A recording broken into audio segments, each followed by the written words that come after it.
Mesdames, Mesdemoiselles et Messieurs, chers professeurs d'islam, veuillez recevoir la salutation qui transcende toute barrière linguistique. La salutation de l'islam, assalamu alaikum wa rahmatullahi wa barakatuh. Alors, très heureux d'être chez Cheikh Sharif Sidi Yahya. Nous sommes à son domicile présentement. Amé Cheikh Sharif Sidi Yahya a fait sous Colombie. On a décidé de prendre l'émission que Sharif Yahya fait. Alhamdulillah, à quand bismillah. Nous faisons fouiller carrément. Donc, émission avec Sidi Sharif Yahya fait. Kairala, pour la dermo, Kairala, pour Horan, Kairala, pour c'est un homme de confiance, c'est un homme de précision. Inch'Allah. Amina, Madama, Anna Damroba, Anna Mo Safnati, Usumane Kabakuti, Bagi Farmanti, Anna Mo Ismundo Bafi, Amina Kuno Ismunka, Inch'Allah. Amina Madama Ba. أبينا فولو سوفو إن شاء الله. أعوذ بالله من الشيطان اللعين الرجيم. بسم الله الرحمن الرحيم. اللهم صل على سيدنا محمد وعلى آل سيدنا محمد وارحم على سيدنا محمد وعلى آل سيدنا محمد وبارك على سيدنا محمد وعلى آل سيدنا محمد كما صليت وارحمت وباركت على سيدنا إبراهيم وعلى آل سيدنا إبراهيم في العالمين إنك حميد مجيد.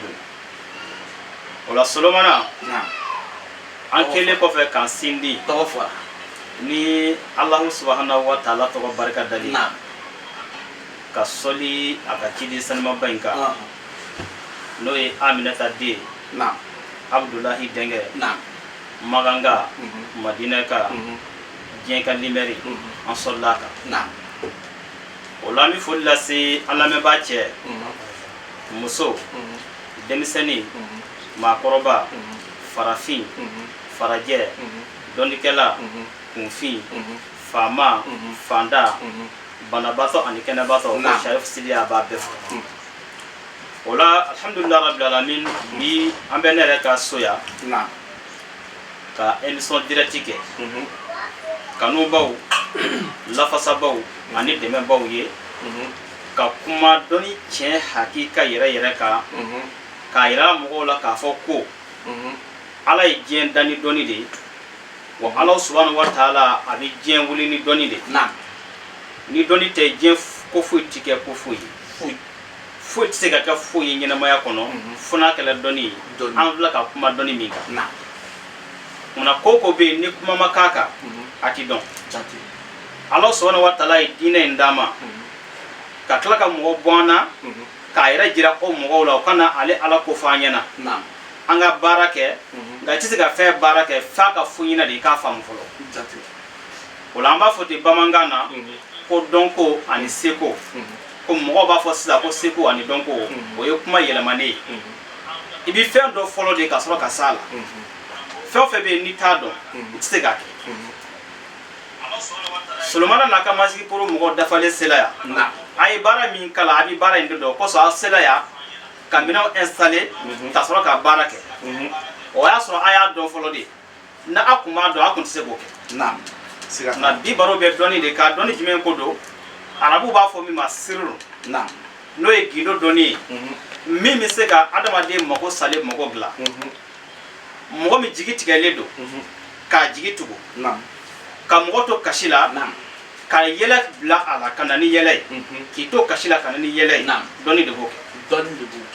i jigi tigɛlen ɲɛnamaya kɔnɔ k'a fɔ k'e ti kɛ foyi ye bilen f'i bɛ to ka i miiri k'a fɔ e sigi danga tɛ ne kɔ wa n'i wulila ka se dɔnnikɛla hakika ma n'a y'a bolo maga i ka baaraw kan k'a jira ala la ni ala sɔnna ka mago in dilan i bɛ ban o jigilatigɛ la pewu ni hɛrɛ ko don hɛrɛ bɛ sɔrɔ n'a sɔrɔ tɔɔrɔ dɔ b'i ka min ka gɛlɛn ala subhanahu wa ta'ala bɛ sɔn k'o tɔɔrɔ gɛlɛn wuli ka bɔ i kan ni a tɔgɔ sanima ye a welela ni min alhamdulillah ɲininkali min b'aw la ka kan na a b'o kɛ dɔnni sira kan alhamdulillah jaabi cogo ɲuman na ala k'an bɛɛ sababa ma Sharif Sidi Yahya an bɛ fɔ an ye nɔ Abidjan min an ye nɔ cɛ ye an ka mɔgɔ ye cɛ ye i bɛ cɛ ye kuma tɛ caya lɔni kɛbaga la an kana mɔgɔ ni ka mɛ i bɛ dɔ ya publicité kɛ ka kɛ o de b'a yira a tɛ kolon mais ne k'a ye i nana dɔrɔn i b'a fɔ taa n'a ye o kɔrɔ don k'a bɛ se ko de la an kana mɔgɔ barigo vide de bɛ mankan bɔ sinon on n'a plus besoin de faire la publicité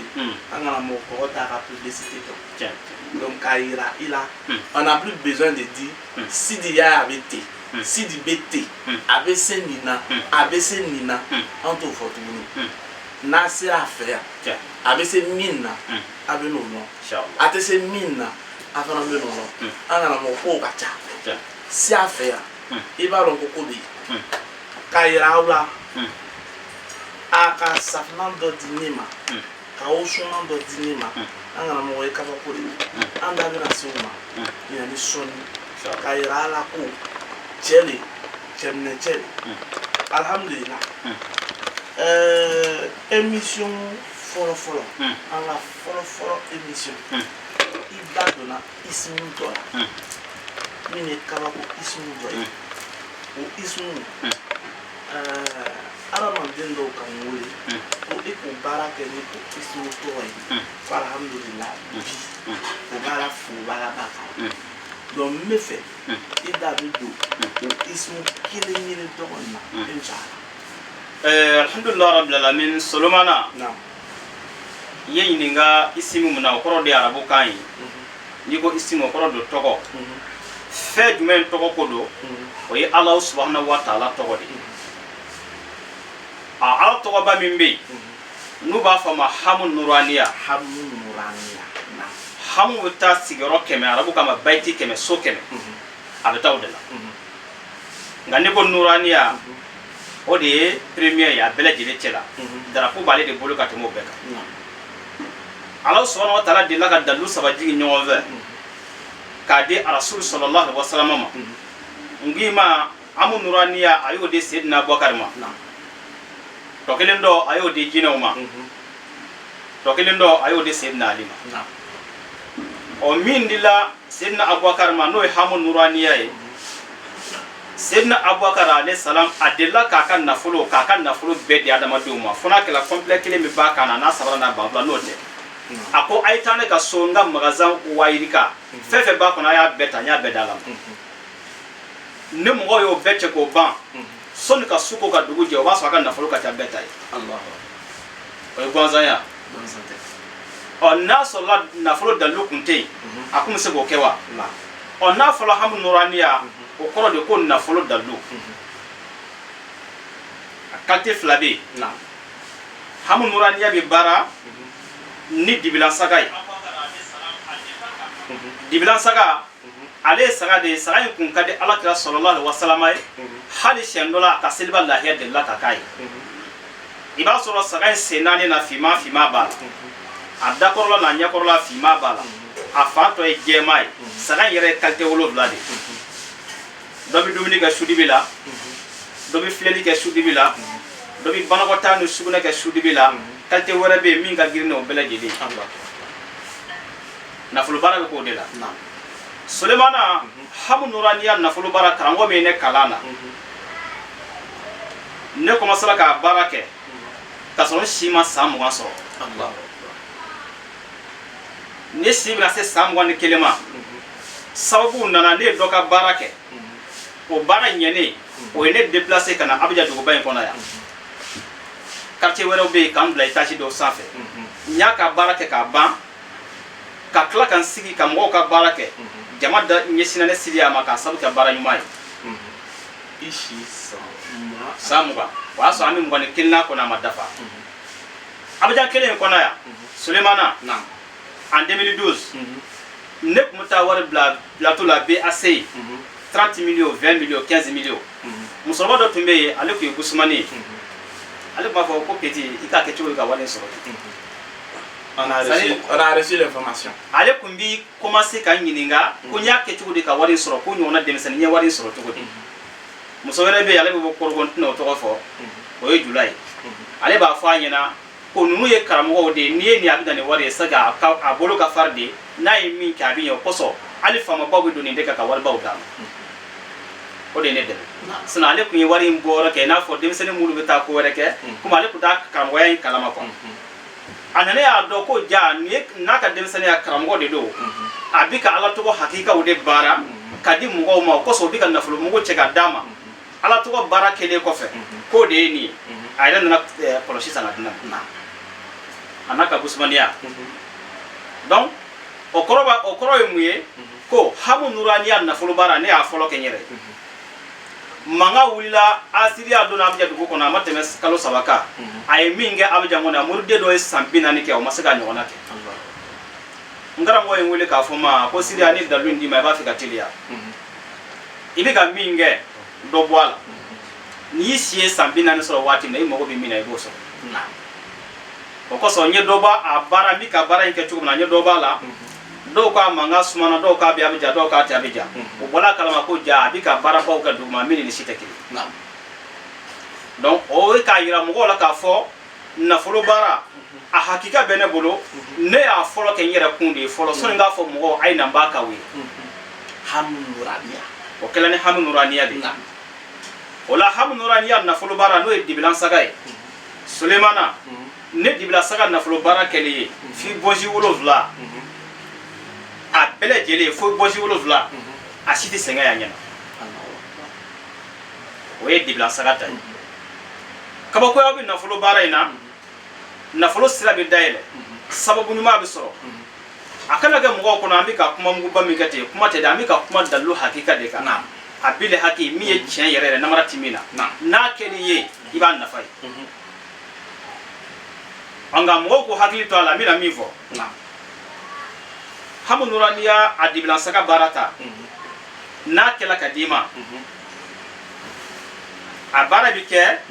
sanu garamu 7 sanu garamu 7 warijɛ piyɛsi 7 ani bazan jɛma mɛtiri 17 ani miliyon 2 baara bɛ kɛ n'o ye nka baara daminɛ saraka minnu fɔla i b'o de ɲini fɔlɔ ka 100 d'a kan an bɛ baara kɛ ka d'i ma yanni sɛbɛnni kelen hali ni mɔgɔ m'a f'i ye n'a Sɛrifu Siriya ka miliyɔn 1 ni 100 d'a ma e yɛrɛ bolibaatɔ bɛ n'o di ne ma yan o ye a dibilan saga ta ye o kɔfɛ a misi finman nafolo baara bɛ yen misi finman na an b'o baara kɛ misi finman na a ma mɛn n y'o misi finman baara kɛ dɔ ye o kun ye n dɔnbaa kɔrɔ dɔ ye n ka mɔgɔ dɔw n mankutu fɔ o ɲɛna a wulila ka bɔ fɔ Ameriki ka na ne yɔrɔ la yan n ye baara k'a ye a taara Ameriki semaine 1 ale ye min di o tɛ dɛ a ye 2 millions de bila ka na di yan ko Siriya sunkalo in kɔnɔ i ka sun tigɛ n'a ye ne yɛrɛ ka page kan n y'a bila direct kan tile 11 de ye bi ye i m'a ye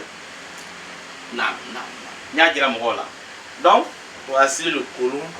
on va montrer le colon voilà. Je suis quelle caméra c'est le colon qui est là donc le colon colon de lui voilà ala donc ne yɛrɛ ka page kan ni mɔgɔ min y'a bila Sɛrifu Siriya ya i bɛ ɲɛ direct kɛ n yɛrɛ ka so kɔnɔ yan k'a jira mɔgɔw la donc nin bɛ mun ye mɔgɔw ka da la k'a fɔ an bɛ ka kuma min kɛ nkalon kisɛ kelen t'a la dɔnnikɛla hakika n'a kumana dɔnni kan a bɛ min dɔn hakili ɲuman mana lamɛn a b'a dɔn nin bɛ ka min fɔ nkalon t'a la a bɛ ka kuma fɛn min kan a b'o dɔn Sulemana mɔgɔ min t'a dɔn ne o k'i ma k'a bɛ n b'a dɔn ka kuma fɔ a tɛ taa laban bolo foyi la bolo fo n t'a dɔn min t'a dɔn o t'a dɔn o k'i sen bɔ a la min b'a dɔn o de b'a dɔn o bɛ se k'a kuma fɔ wa n'i wulila ka se o ma o bɛ se k'a baara kɛ fana alimɛtɛri kɔnɔ ti mɔgɔ ka valise k'i b'a datugu ni min k'a ɲɛna a b'o lakana i m'a fɔ sisan safinɛ dili ma i ye nɔya la wa o kosɔn o b'a fɔ bamanankan na alimɛtɛri kɔnɔ tɛ mɔgɔ ka valise k'i b'a datugu i sago ma n'i ye fɛn ɲuman k'a ye a b'a fɔ n'i ye juguman k'a ye a b'a fɔ siga t'a la walahi safinɛ ni usuma voilà an bɛna se o ma kɔfɛ inshallah mɔgɔw ko hakili to a la hamu nuraniya an bɛ ka kuma baara min kan o de a dibilan saga ta ani a misi finman baara o dɔ bɛna fɔ Siriya i ye sɔngɔ fɔ dibilan saga ta la misi finman ta don misi finman nafolo baara ne fɛ min conséquence t'a la a t'i si tigɛ ati denvaga ni kala dentigi ati ka silamaya tiɲɛ ni kala silamɛ ati do jahannama kɔnɔ ati fablila asdan jugu ti sɔrɔ bana jugu ti sɔrɔ laban cogo juguya ti sɔrɔ ne b'o nafolo baara de kɛ misi finman na a b'i ka $7 million 7 millions nga n'a baara bi mɔgɔ min sɛbɛ ma i b'a fɛ ka baara in nka Sharif Sidi y'a ka misi finman nafolo baara kɛ o de i bolo ka se ka don million 50 caman ni million 100 yiri kala yɔrɔnin kelen o de y'ale baara fɛ fɔ kɛcogo b'a la n delila k'a f'i ɲɛna appareil filɛ ka filibɛnni kɛ sisan k'a bila direct la a matériel wuli dafa la ni kelen kun y'a jɛ a tɛ se ka baara kɛ a tun tɛ se ka baara kɛ fiyewu ni sera karamɔgɔ ma k'a k'ala deli k'i ye a bɛ fɛn min f'i ye ni sera k'a bɛɛ sɔrɔ k'a d'a ma e k'i sigi k'a filɛ nka n'i ma se k'a bɛɛ sɔrɔ k'a d'a ma ni dɔ fana y'i ka baara jɛ i tɛ se k'o lakale dɛ siga t'a la nka n'i y'a bɛɛ d'a ma sisan ni mɔgɔ ma dilan o foyi fɔ yɔrɔ bɛɛ ti malo o kuma na mɔgɔ bɛ yen n'i jigi da bɛ nafolo telima sɔrɔli kan jamana in kɔnɔ yan jamana in kɔ kan i bɛ diɲɛ jamana kan Sharif Sidi y'a wele n ka nɛgɛjuru sira kan misi finman nafolo baara $7 million n'a dafalen b'i bolo i bɛ na yan b'a kɛ nka mɔgɔ min bɛ fɛ ka misi finman nafolo baara kɛ $7 million mais $7 million t'ale bolo a ko bɛ kɛ cogo di k'a sɔrɔ a ni b'a kan kuma b'i ka na o yɔrɔ de la sisan mɔgɔ min b'a fɛ k'a kɛ a dafalen t'a bolo i bɛ n wele min b'i bolo i b'o fɔ n ɲɛna n'i y'a dɔn o bɛ se ka a sɛbɛnni wariw ni a saraka wariw ni dépense minnu b'a la an bɛna wurudi minnu ni bougie minnu san ka baara kɛ ni o wari b'o dépense bɔ n b'a fɔ i ka na n'a ye n b'a kɛ nka i bɛna wari min fɔ n'a sɔrɔla o t'an ka wusulan sɔngɔw n'an ka parfum sɔngɔw sɔrɔ an bɛ dɔ wɛrɛ jiri la i b'o kɛ fɔlɔ sabu kɔnɔ ne bɛ dege pani na dɔɔnin de bɔ fitinin na ka sɔrɔ ka se belebeleba la i y'a faamu o kuma na mɔgɔ bɛ yen n'i da mɛ ala deli la i ma da ala deli la e ko k'a bɛɛ ye kalo ye o kosɔn tɔgɔ min da mɛ ne na moridenw cɛla bi diɲɛ bɛɛ la o de ko terminus laban le terminus voilà terminus kɔrɔ ko laban fɛn wɛrɛ t'a kɔfɛ tuguni i ko i taara moriw fɛ i taara somaw fɛ i taara woyimaw fɛ a ma ɲa i taara domaw fɛ a ma ɲa i taara donsow fɛ a ma ɲa i taara somaw fɛ a ma ɲa i taara karamɔgɔw fɛ u ka fatiya ta i a ye ma ɲa n'i sera ne ma ne bɛ k'i ka terminus ye o ye terminus hakika de ye o kɔrɔ n'i sera ye i bɛ da ala ko la ɲami k'i dan ye i tɛna taa karamɔgɔ wɛrɛ tɔgɔ cɛn bilen k'a tɛ se ko la le plus 225 75 le plus 225 05 45 99 61 47 c'est le numéro de Sidi Yaya an karamɔgɔ ni i ma lako la na Sidi Yaya bɛ lako la bisimila inshallah o kosɔn bi mori denmisɛnninw na mali kɔnɔ mali kɔ kan ne de ye numéro 1 ye nafolo baara sira kan sisan moriya tiɲɛna mori bɛɛ bɛ se ka sigi ka baara kelen kɛ fɔlɔ kun tɛ yen n'i ko sera jɛnɛ ou bien n'i ko sera an ka dɔnnibaa dogow la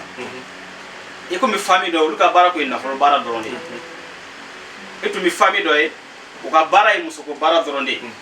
e komi dɔw ye olu ta ye nɛgɛ aya dɔrɔn de ye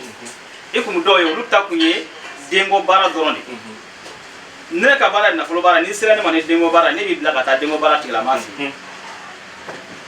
ni ne ka baara ye muso baara ye n'i sera ne ma ni nafolo baara ye ne b'i bila ka taa nafolo baara tigilama fɛ o de tun bɛ mɔriw fɛ yen fɔlɔ hali ni o laadaw bɛɛ ma tiɲɛ caman tiɲɛna na nka o dalilu hakikaw b'an bolo an ka famille na nafolo baara bɛ anw bolo ka muso karaba k'a di cɛ ma ka cɛ karaba k'a di muso ma o b'an ka famille na ka bana kolo gɛlɛn kɛnɛya i sigilen o bɛɛ bɛ jamana jan na i ɲɛ b'an na ɲɛ t'an na k'a wuli ka bɔ yen o b'an ka famille na o kuma na bamananw b'a fɔ ten bamanankan na foronto bɔrɔ mana kɔrɔ cogo cogo n'i y'a ta k'a sumu tisola bɛ sɔrɔ a la siga t'a la an ka du kɔnɔ dɔnni ma daminɛ bi san bayirika kɛmɛ yirika dɔnniw don a b'an ka so kɔnɔ kuma an wolola la ka mɔn na a bɛ fɔ anw de ma ko ɲaamɛ fɛn min ma ɲaami ba y'a ye fa y'a ye famille bɛɛ y'a ye fɔ de ma ko ɲaamɛ kuma abbrévié don kɔrɔ de ko foyi ma ɲaami min na b'a fɔ julakan na ko ɲaamɛ a kɔrɔ don fa ye jabate ye ba ye jabate ye a fɔ ma k'a ma ɲagami foyi ma ɲagami a la a ma ɲagami voilà ɲaamɛ kɔrɔ de y'o ye na fa ne ma ko nyame bay doni soyi fay doni soyi foy ma nyagame ala be doni kala hakika wudi o kuma doni korole be ango so amaba a korole be na ya baraka dima imogo be ala dili mino bi soro sika fuito la mana ni ay akmana na fulu baraka bi kosebe émission damene na okoro mugo ka do bi mugo bi na fulu de la fo ga ta fa toti nga chendigi be mi o ma chamle o kagbe dadi ngana chaya sino ngana machaya dadi doni kala chaya sino doni yere keba macha fef la be o ngoloti da mugo la sulmana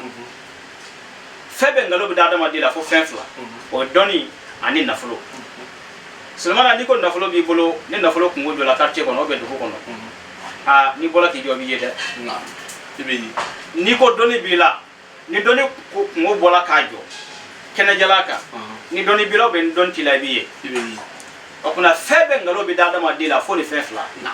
doni ani na fulu o ngalo ti da mo la no bi la o bi la de no tila o tila okuna ne doni kala de mbangina na mwona na o faya ye baya faya ye mfa be yayi wo kelembe ala dugo jabe dia murdun cela sab na ko chama be de ne ga do ne sentola ndela ka fina mo bi kubani turabo bolo konna fleli kalte be mesrara iba me murde mi dabi ne kelendo na bo ne murde kela jena kela atiga iskara fleli ni e wurde ke ki dabi sogoti foyi ka fo mo gonyo na o ko se ta kuma me murde on dakon ne kelembe na ne iskara fleli ke wafla na iga ko kumuna nyenye ka bele jide ki tika kono ka banyina maya kono ni e ni sira inda ka décortiquer voilà ka lo fe min bi fe min bis and min bi ni so si esi dia abizo ko développer to ara ma domi istighara fleli do istighara nye fleli rasul sallallahu alaihi wasallam ayan kala ketugo de la ka fanyina ka je namara timina moy kan ka hera so ni watina mo munde ya bal e masaga hera so siri do wa mo re ka dabali do wa jina jugu do bi ko wa sitana jugu do wa min ke me ka tigla ma bale ka hera so ko don ko wuri ka boy hera nga so bana gele bi mo minga ka se ka do bana sawu mu jina jugu do ba blala wa wala suba do de ba no fe o be dabali kala jugu do de ba no fe ka dabali jugu kala ka bone proté ko do ka wotti kala ma do ka dabali do rodo ka bo ka wuli ka boy ka tilama kena ya sur le champ ne be se boke ndela ko fina doni mambon ne de ba fo wati be dala doni na ma da don na ne bi da doni modo be islamete ibala ku da ko famite islamete ne modo ya so gele ya do ya so na o gele ya buena aka fo ka juya awula ka sene ma ko mada fo ila blen tara iglesia ula tara ya ve ndoko bismillah ya fo isira Selemana klekele amogo bi mina anya sama ka dama ne ala to hoy atubila ka do islamé ala na dalu ko aduna ko muray haramu ide aya fanya akafiri fi na mo mi ga fami foi madre ga islamé mori do ya ka mogo glane ala to hoy o tubila ka do islamé ala o haram yoro be mi o ma haram ya le 225 05 45 89 61 47 inshallah ne o mi ke ngakra mo ya kono ka tada to na ka kafiri chama ba to wujigi tigele wa kila nyene ma kono ko mo gote glable ka ala deli ala sona ko mo go gla fu dala islamé ala ka tubi ka do islamé ala hali shinu balo mabo na mo bi dakola ni chendo de ibi dala ka kafiri kira ukila sallallahu alaihi wasallam arabu ba ko mujiza ala kira ukini ka ko ya dodi ubesiga fendo ke ma to tsega minge okoso ni kala jidati ke bike ka ko mai mo bulo mina e besiga ko do ke mo to tsega minge arabu ba fo de ma mujiza ka ko ya ala kira ukini ode okoso mo dala kira ula ka tuko ka do silamela sabu ni ko ke ubesiga ke minyo ma de ka ke do ko luka ya fam donc doni odi mugo be doni hokum kono ne wele kan yininga ne wele kan yininga i mogo be ala dele mina a fonyana ma la daw fiye ni ya ke aketu la siga fu tala ala subhanahu wa ta'ala bison i mogo bla naam le ka ke aketu abana ala ti ban to la ala e masami ati ban to la naam ni ya woni na to koy abi so ki jabi na to koy naam donc asigime Quran aya Quran sura ala togo kira togo jiri turabu dakono klisi ne ba beleji le do Solomon ne turabu kala kala wa siraka ka kala bamana ya siraka bamana ya ta na o ko so nene ni soma e baroke ami be sabu ibadu ka gino yimi ne bodo nene kalmo e baroke ami be ibadu ka gino yimi ne bodo o sallallahu alaihi rasul sallallahu alaihi wasallam ako kul ilimin ya fam kwanga doni bele jire jiri no o kilibe ilimi kanga doni bele jire ni wala kana bishini kwa na kala shini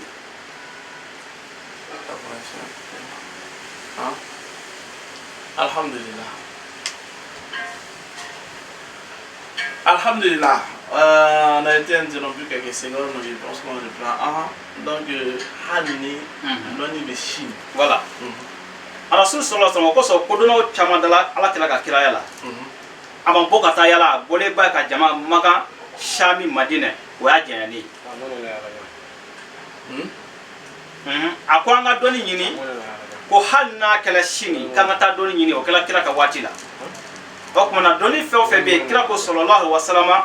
ni o doni na suga yini ka don abu do fara ika famya ka abu do fara ika ko don ka ibi famya ba belebele ba surala abu do fara uka o kuma na ne doni nyini fima sira ka ko bamana ya sira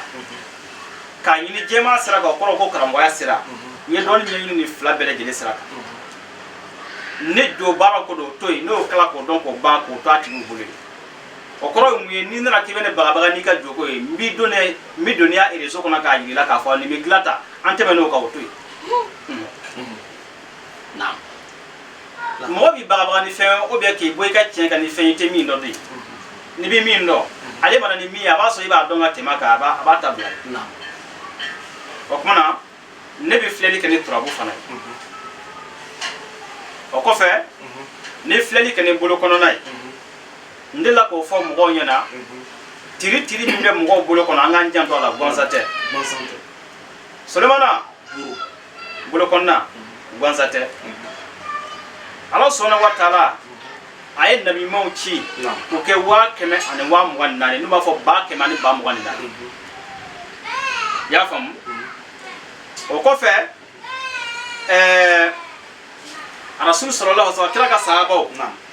aga nyina ma kono sahaba mulu sona ka tubi ka tuwala kena muso abi sa domina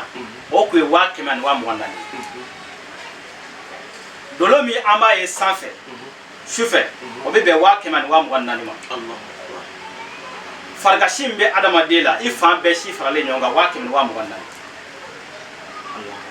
adama de bi fie mi mina ka bla 24 le kono o be wake mi wa mo ganna de ma shi wake mi wa mo ganna Allah ça c'est une connaissance spirituelle ni do yela laka bana do bi mina ama fo mi ma jangaro jogo ni do ya jewe sale o ba fo de ma sengoni amba fo jura kana nyetu na yele nyakami kami o de bi fie mi mina ka bla o ala ni mbeke ni gwanza ala bulwa te gwanza ala bulu ko sigi me jete o de ka do doni sigi me jete de ka ani famya ka undela ka ala kira yin sallallahu alaihi wasallam ko doni mu ya ko jete o na fo la jete e sigi mi ka magaza ko no ka commerce mi no jete ko kan kilo bo jete ko de a sigi me jete do de ka mi o bi do doni réseau de kono ibi se ka fenjala ke fengene o be ka fengene ke fenjala doni de se ko ona tega kon la fleli mo be jamana ko na bi jamana ko ka iba fe ki tega fle ki ka dolo don ka don nyina ma ko ne kan ga hera soro baran modeli mina e kan ga hera soro ni srende ka ni srenda i ka dolo ye nin de fiɲɛ ji tasuma bɔgɔ n'o dɔnna n'o saraka bɔra a bɔcogo la o ala deliw kɛ ka d'i ma a kɛcogo la siga foyi t'a la Sulemana o sa min gɛrɛ la i bɛ hɛrɛ sɔrɔ o kan n'a sɔrɔ i ka baara ye jago de n'o ye commerce ye n'a sɔrɔla i ka baara ye sɛnɛ de ou bien n'a sɔrɔ i ka baara ye mɔni de ou bien voyage ou bien sigiyɔrɔnin kelen nin bɛɛ bɛ mɔgɔw ka hɛrɛ sɔrɔ la dɔ bɛ yen n'a bɛ voyage a bɛ hɛrɛ sɔrɔ o de la n'a bɛ voyage la a bɛ hɛrɛ sɔrɔ o ye fiɲɛ dolo tigilamɔgɔ ye ji dolo fana bɛ ten dɔ bɛ yen sigiyɔrɔ kelen ale bɛ hɛrɛ sɔrɔ o de la o ye bɔgɔ dolo tigilamɔgɔ ye dɔ bɛ yen ale bɛ se ka hɛrɛ sɔrɔ commerce la a kɛra i sigila i yalala o tasuma dolo tigilamɔgɔ dɔw fana bɛ don o réseau nasuguya kɔnɔ i y'a faamu donc dolo naani na ala sɔnna wa taala ye kangaji fɔlɔ de da o kɔfɛ ka bɔgɔ dilan ka bɔ kangaji la o kɔfɛ ka cɛncɛn dilan ka bɔ bɔgɔ la o kɔfɛ ka kabakuru kulu k'o dilan ka bɔ cɛncɛn la donc nɛgɛ de dilanla ka bɔ kabakuru la donc tasuma dilanla ka bɔ nɛgɛ la ni dɔnnikɛlaw tɛ ka nin kuma f'i ɲɛna maa bɛ nin dɔ ten wa anw bɛ nin dɔnni suguyaw sɔrɔ ka bɔ wo kɔnɔ cogo min ka na n'a ye k'an sigi k'a fɔ direct la diɲɛ bɛɛ k'a mɛn k'a di diɲɛ bɛɛ ma fufalaki an sara bɛ maa bolo wa voilà a bɛ ten de o tuma na fiyɛli qualité saba fɔ la fiyɛli min ka bon n'a bɛɛ n'o ye naaninan ye an b'a fɔ o de ma buruji gosi k'a ta i bɛ si min na y'an wele don min na fo ka taa se i ka don laban ma i kan ka min kɛ min kɛla ka tɛmɛ kan ka min sɔrɔ min nin sɔrɔ an b'a bɛɛ f'i ɲɛna k'a ban pewu o bɛ kɛ 5000 ni mori ya de bɛ na o bɛ kɛ 5000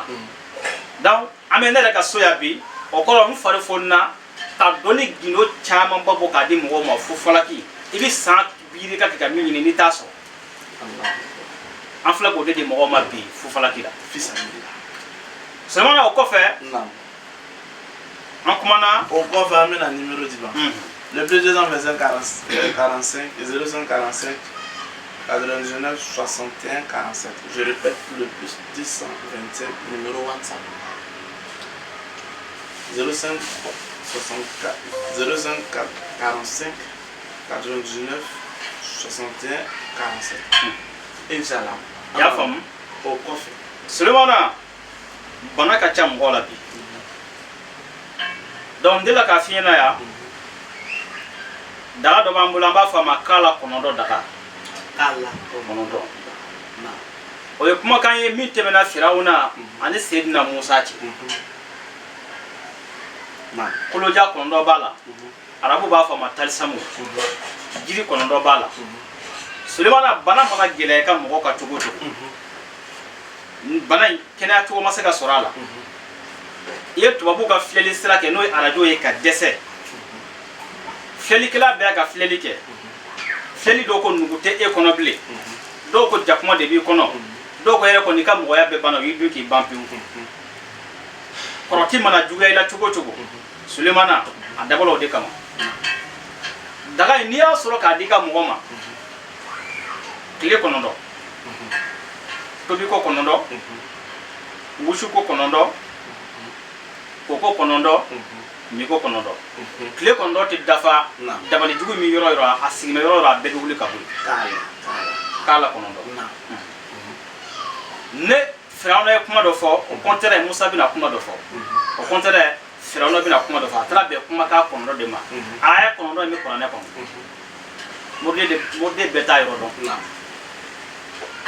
koloja kɔnɔntɔn b'a la jiri kɔnɔntɔn b'a la Sulemana a bɛ kɛ ni gindo ye dɛ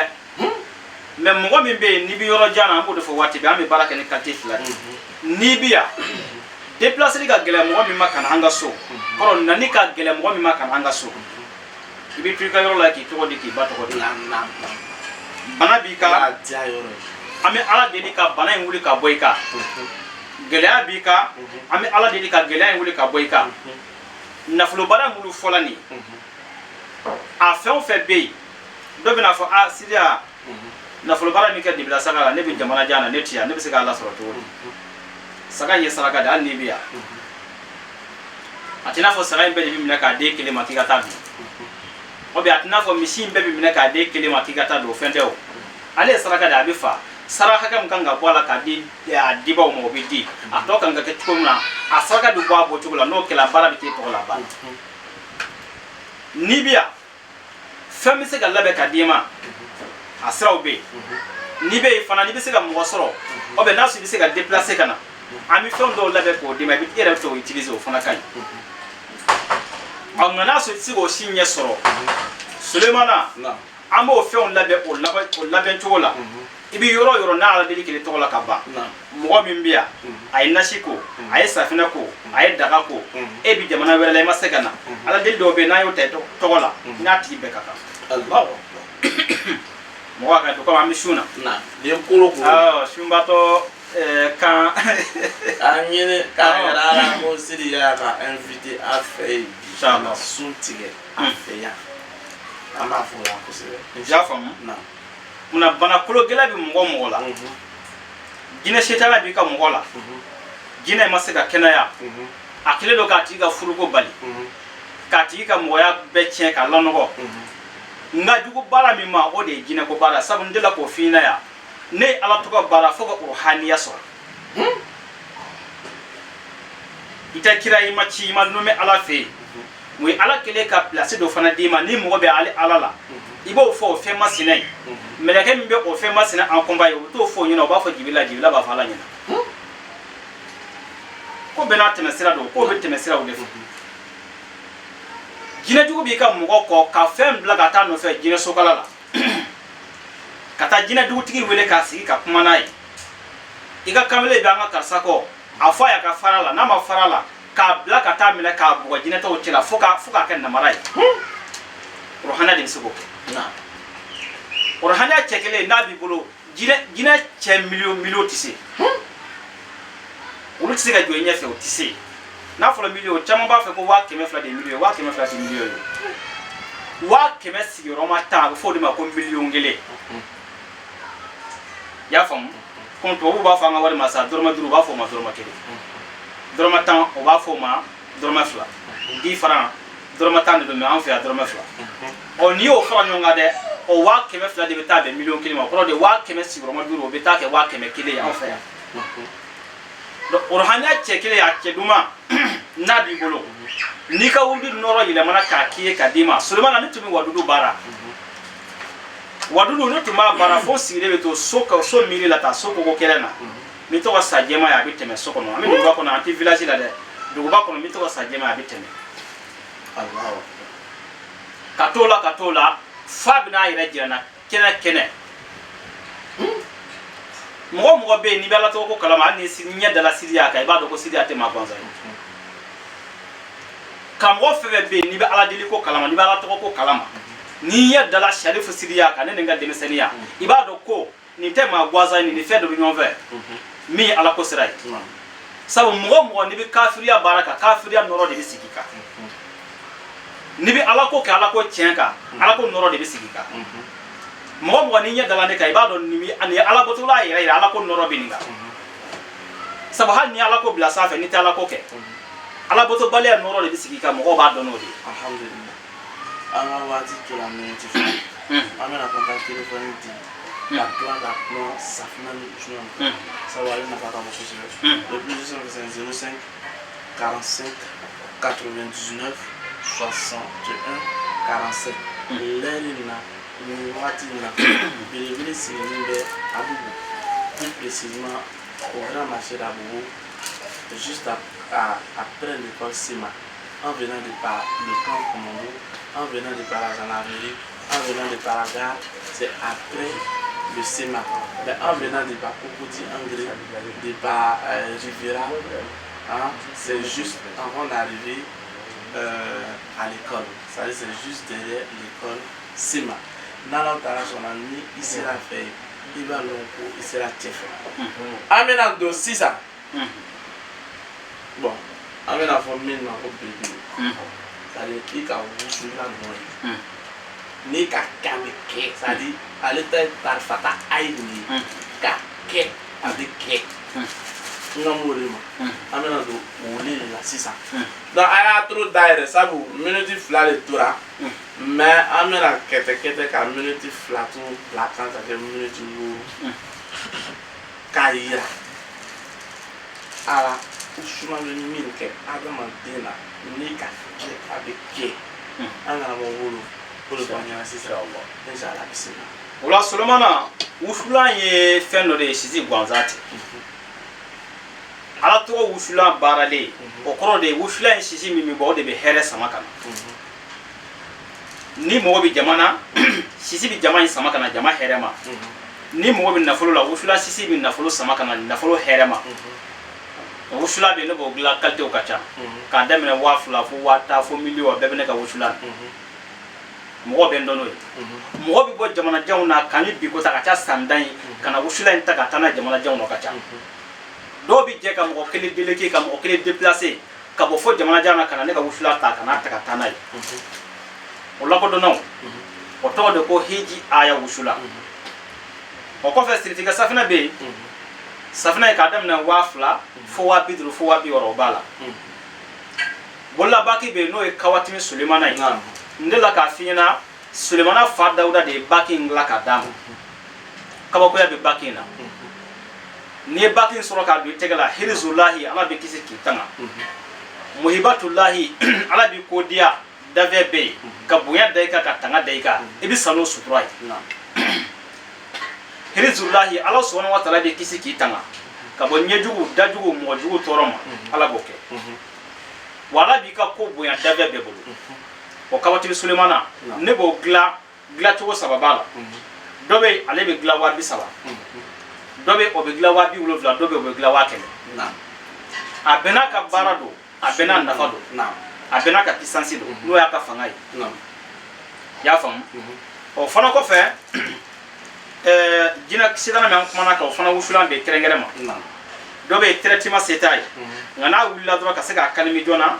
kunkolodimi gɛlɛya tuni kan i sogola i sirala i ja tigɛla ji serila musomanin k'a kulola benna ka se k'a kalimi k'a suma joona o wusulan bɛ yen mɔgɔ bɛ se ka n'o fana ta teliya la ka t'o kɛ nka n'i b'a fɛ ka jinɛ bana furakɛ k'a traitement kɛ o fana bɛ yen an bɛ se ka kuma o kan ka bɛn o kan Sulemana kuma bɛna laban ni min ye n y'o de fɔ sego dɔ bɛ an b'a fɔ a ma jila sego mɔgɔ bɛ sogo ji la ka caya e dolo ka i si man ka tɛmɛ san 25 kan n'i ma kɛ millionnaire tigi caman ye nka mɔgɔ bɛ sogo ji la ka caya cɛ fara muso kan tamasiyɛn damadɔ bɛ yen min'o fɔ n'a dafal'i la si ka ne lamɛn n'i wulila ka se ne ma aladeli b'a la n'i bɛ sogo ji la ka caya i bɛ mɔgɔ ɲininka bɛɛ b'a fɔ ko hɛrɛ don e de tɛ ka hɛrɛ in ɲɛna gɛlɛya bɛ ka juguya kɔrɔ de b'a la a tamasiyɛnw lamɛn i b'a sɔrɔ n'i donna ko la ɲɛnamaya kɔnɔ i ka ko bɛɛ daminɛ ka di a si laban ma i mana wari sɔrɔ cogo cogo wari min tiɲɛ i bolo k'a ban hali tɛ tiɲɛ dogo don i ka wari la mɔgɔ mana lawudi ta ye k'u bɛ hɛrɛ ko k'i a lawudikanw tɛ se ka dafa tubabuw k'a ma promesse o tɛ se ka dafa a la belebeleba ye min ye e mana taa karamɔgɔ fɛn fɛn k'i bɛ taa aladeli kɛ e ni min bɛ jɛ ka taa e bɛ se ka bila mɔgɔ dɔ ɲɛ ka taa o mɔgɔ bɛ dilan mɔgɔ tɛ dilan ka n'i yɛrɛ sɛgɛn dɔw b'a fɔ misi jɛman san i k'a siri i ka so saga jɛman san i k'a siri i ka so Sulemana ni si t'a fura ye ni bɛ sogo ji la ka caya ne ni tamasiyɛn ninnu dafal'i la aladeli b'a la n'i wulila ka se ne ma Sulemana n'a ye aladeli kɛ ka d'i ma ne ka so bɛ k'i ka terminisi laban nin kɛmɛ ka mɔgɔ caman sɛgɛn n bɛ sogo ji la hɛrɛ don taa nɔnɔ kɛnɛ kɛ ji la danni fini jɛman ye juma su ni ntɛnɛ su saga jɛman san i k'a siri i ka so misi jɛman san i k'a siri i ka so mɔgɔw tɛ kɛ ka dilan e ka ko tɔ bɛ ka gɛlɛya ka taa fɛ ɲɛnamaya kɔnɔ ne de bɛ bɔ n'a tamasiyɛn ye k'a f'i ɲɛna n'a dafal'i la aladeli b'a la Sulemana n'a aladeli kɛla ka d'i ma ye ɲɛnamaya kɔnɔ tɔɔrɔ fɛn fɛn b'i kan ala subahanahu wa taala b'a bɛɛ wuli ka bɔ i bɛ hɛrɛ sɔrɔ i y'a faamu n'ala sɔnna don nataw la an bɛna émission sigi sogo kan kɛrɛnkɛrɛn ma ka sogo walawala mɔgɔw ye k'a saraka f'u ɲɛna u bɛ se ka faamuya sɔrɔ a la cogo min na don nataw la an bɛn'o kɛ o bɛ diya n ye kosɛbɛ inshallah o bɛ kɛ an bɛ Sidi Yaya fɔ k'a yira a la mɔgɔ mɔgɔ ma ko bɛ Sidi Yaya Usumana i bɛ se Sidi Yaya fɛ ka contact téléphonique ta le plus 225 05 05 45 99 67 47. 61 plutôt 47. Je répète, le plus 225 05 45 99 61 47. Allez, merci à toute l'équipe de Magic Pro. Tout à l'heure, à mon attention, tu es 606 ans. Pour le week-end. Ça vous n'y va, tu n'as farso, c'est la tonne. Pendant la coudon bla, farso bla, Kazagan et la fia. Chairman Kam Piscine Nabi, Afei, Kan Tari Tari, Kan Karama, Kabunya Kanye, Kahero Chamakani, Oyesi Yayale. Donc, Ambi Fukusebe, Dante Funimina, Kairana, Ibi Kera, Anamando Mewole, Ufonia, Mefula. Et là, Safna, ani usuna di ne yɛrɛ soli ma n fana k'a ɲɔgɔn ye an bɛ fo la kosɛbɛ dante foli min na o ko fitirima wale kafiri n'adamaden ka fɛn dɔ di ma n'a ka ɲi i b'o fɔ n'a ma ɲi i b'o fɔ ne fana kɔnɔbara barigo tɛ ne ka fɛn dɔ di yan n'a ka ɲi n b'o fɔ n'a ma ɲi n b'o fɔ Sidi Yaya a ka Safina ka ɲi a ka Usuma ka ɲi il est même commerçant, il est activité là, commerçant le billet, Diago Kara, il est basé en fili, ou alors il est checké fili, il va chauffer le billet, apprenti va le billet, taille le billet, mécanicien le billet, maçon le billet, nous on a des activités, il est business là, c'est un homme d'affaires, c'est Sidi Yaya fait, avec Ousmane Dima, avec Safna, Oufla, Nico Nyami, Nala Tarasona. Il nous résultat est si qu'à citer nous où il est mais si il y a faux possible car il y a la possibilité à être c'est au quartier avec c'est au chemin donc à me si il y a faux à ismu force ça à un akana korabo la vie là c'est simple il l'a fait il nana il a mis la boue mini il va y là ni chamba fait il veut le long ni chanta fait il veut le long kramo kacha mais qui c'est tout le monde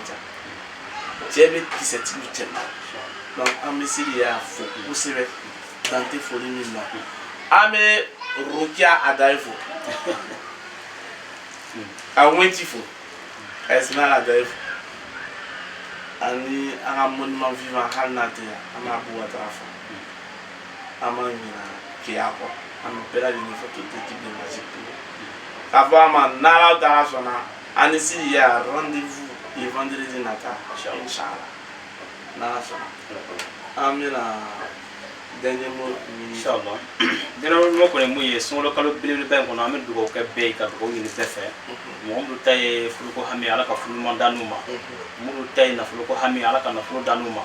mu tay bana ko ala ka kena danuma ka damne mo be anda sala ni manda masemi ma che ya furo ni bana da belajele fefe be nanda masama ni mo bala bangule ka yininga wa naqulu rabbana iftah bainana wa bain qawmina bil haqqi wa anta khairul fatihin subhana rabbika rabbil izzati amma yasifuna wa salatu wa salamu ala al mursalin walhamdulillahi rabbil alamin.